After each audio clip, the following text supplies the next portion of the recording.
Hello everyone, my name is Lillian Vincent and we are here to talk about some situations happening in our country today. So here with me I have two wise men to talk about this topic with me, and we have My name is Richard Akabo. N. Jones.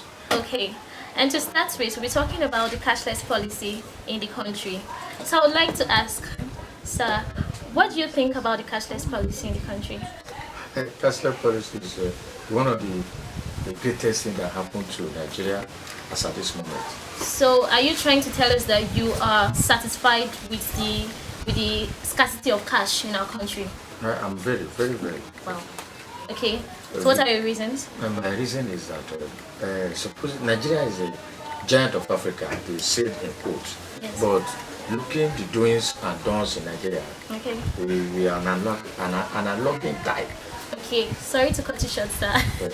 I would like you to explain the meaning of that word because. Into digital, this is 21st century. Okay. They remain cashless. Okay. So if you are a Christian, and in those days that sometimes will come, you can't buy and sell without this thing on your hand. Okay. But if early clergymen preach this word to us, Okay. turn it around to be the mark of CCT. But as at now, when Nigeria in Africa, they are the most populated black nation in the world. Okay. Automatically, they are everywhere in the world. Where they travel to, they use cashless. Okay. They use their value card, MasterCard.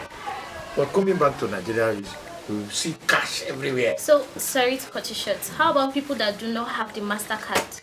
How do they survive?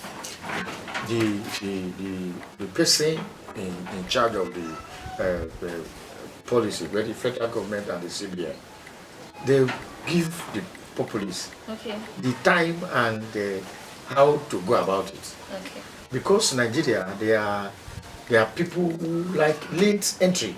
Late entry, true. So anything you want to do in Nigeria, it's not 1 day to go or 3 days to go.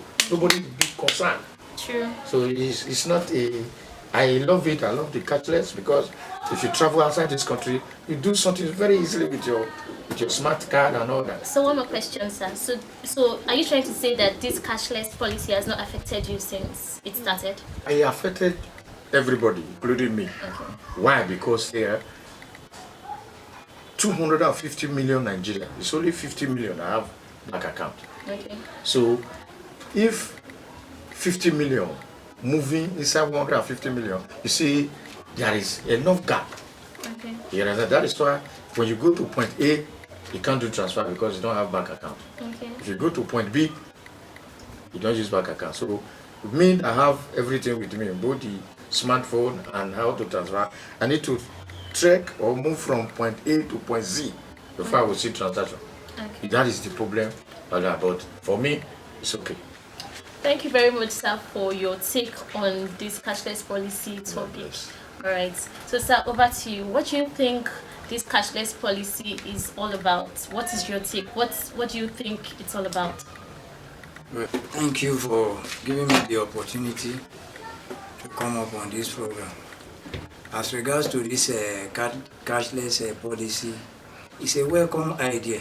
Okay. It's only unfortunate that Nigeria is underdeveloped. We are not ripe enough to practice it, but come what may, the advantages of this cashless policy outweigh the disadvantages. Take for instance, like one, it will reduce the rate of kidnapping Okay. and this insecurity, Boko Haram and all the rest. Like the kidnappers, whenever they have their prey, they will ask for ransom and they will ask the person to deposit the money somewhere. But in the case of this cashless policy, whether we like it or not, such a person will be traced with the account number they've given. Little or no wonder, like one video I saw lately, you see a lot of Naira notes, the old ones in sack inside bush. That is as per that area. Then another area I want us to look at is this. It's just like a businessman running a business concern.